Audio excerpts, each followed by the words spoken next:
Previously, I thought we could take a history dive and check out the gates of the old city of Beijing. Line 2 of the Beijing subway system follows the path of the old city wall. Even though most of the gates are gone now, these gates played an important role and had a function to fulfill in history. Fuchengmen was famous for the liquor that went through it. Xizhimen was a very important gate because it was reserved for the emperor and the emperor only. Deshengmen was known as the gate of death.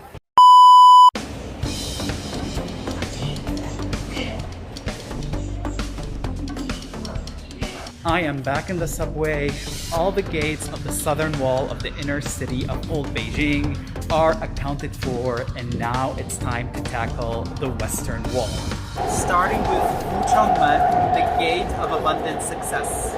This is Fuchengmen Station. This is the map of that part of Beijing, and here you can read Fuchengmen Nei Dajie.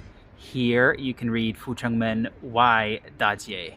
And basically what this means is Fuchengmen Station is where Fuchengmen, the gate, used to be. This side was within the walled city because Nei means inside. And then this side used to be outside the walled city because Wai means outside. This is incredibly interesting.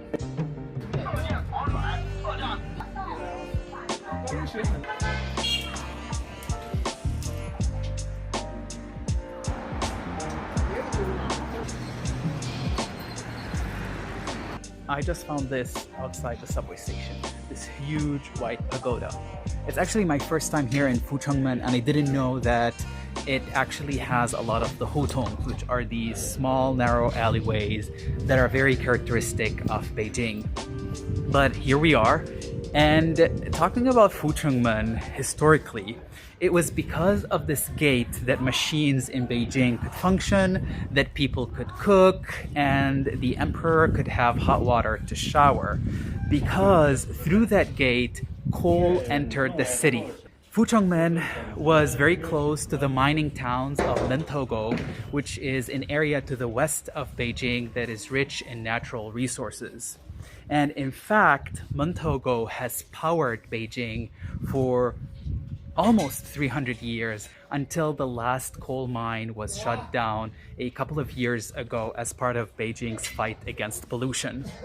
And legend has it that on the archway of Fuchengmen, the gate, there was a plum flower etched, and that's because plum and coal sound similar in Chinese, mei, even though they are written differently.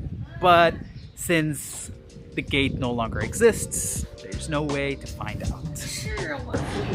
In the northwestern corner of the old city wall is Xizhimen, or Western Access Gate. Xizhimen is one of the most bustling areas in Beijing. It is a shopping center with plenty of malls and a transport nexus with a lot happening above and underground. There's the subway station connecting 3 different lines. There's the expressway behind me. There's a railway station, and there are tons of bus terminals right here. But Xizhimen in the past was known for a different reason. It was known as the Gate of Water because it was from here that mineral water specifically for the emperor would pass after being fetched from a spring that is 10 kilometers away to the west. And that spring mineral water needed to be delivered before sunrise so the emperor can have tea, coffee, or whatever emperors used to have. And on that note, moving on to our next stop.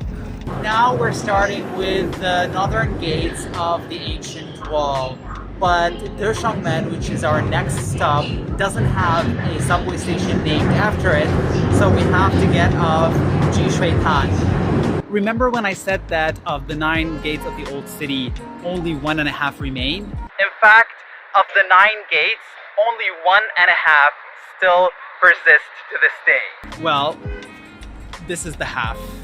Deshengmen Gate is gone, but the watchtower is still here.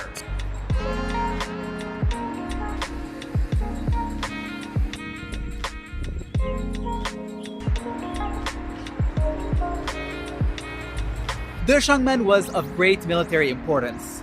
The gates along the southern axis of the wall were not that strategically significant because the outer city just below them acted as a buffer against invading army.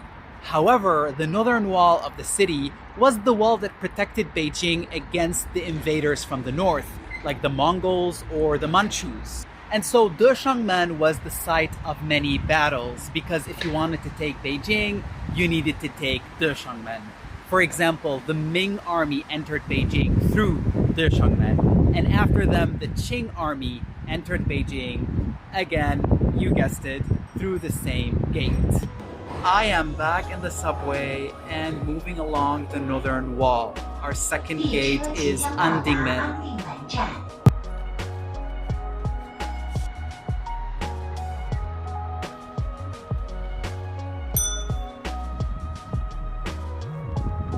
I just stepped outside Andingmen subway station and I was surprised to see so much greenery and a river by the side. I haven't been to this neighborhood before, and so it was a nice first impression.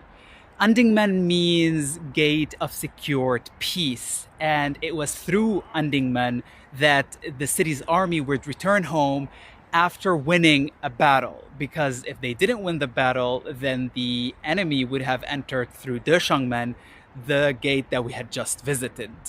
Andingmen was important because the emperor would take the gate when he needs to go to the Temple of Earth, or Ditan, to pray for good harvest. But perhaps the one thing that really interested me while reading about Andingmen was that Andingmen was infamously used as a passageway for carts of feces collected from the city to be dumped in the countryside. But I can tell you that the smell did not linger, so that's a good thing. Back in the subway, 2 more gates to go along the eastern wall of old Beijing. Welcome to one of the bougiest places in Beijing, Dongzhimen. Malls, check. Fancy buildings, check. Restaurants, check. Convenient transportation, check. Dongzhimen today is light years away from what it used to be before. Dongzhimen, the gate, was the poorest of all 9 gates of old Beijing, and it was known as the Gate of Wood because that was the most common commodity that passed through it, along with bricks and tiles. The wood was bound to the Forbidden City, which is the world's largest collection of preserved wooden structure. Around Dongzhimen, you would have found a lot of woodworking workshops and coffin stores just to use up all that wood, which is not something that you would find here today. We're now arriving at Chaoyangmen. And last but not least, Chaoyangmen, the gate facing the sun.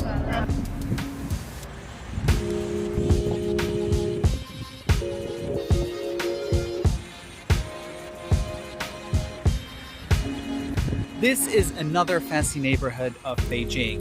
It is a business hub with plenty of shopping malls and restaurants.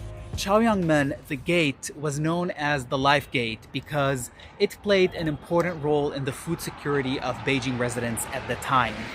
All the grains, the wheat, the rice that was grown in the south would be shipped by boat and enter the city through Chaoyang Gate. And around the gate were a lot of warehouses to store these grains, and that's where the name comes from. And to this day, Chaoyangmen remains true to its origins because if you are around this neighborhood, you are not going to get hungry. What a day! I can feel my legs, but you know what? It is absolutely worth it.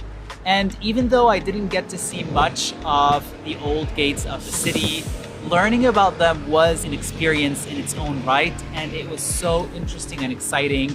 And as a result, I learned a lot about Beijing. I've chosen Beijing as my adopted home, and I realized I don't know much about the city's history. So today was definitely a step in the right direction. Plus, I got to see all these cool new spots and revisit old neighborhoods, so all is not lost. This is all from me. If you like this video, please give it a good old thumbs up. Leave your comments, I would love to hear from you. If you haven't subscribed to the channel or turned the notification button on, please make sure to do so. Thank you for watching, and I will see you next time. 再见。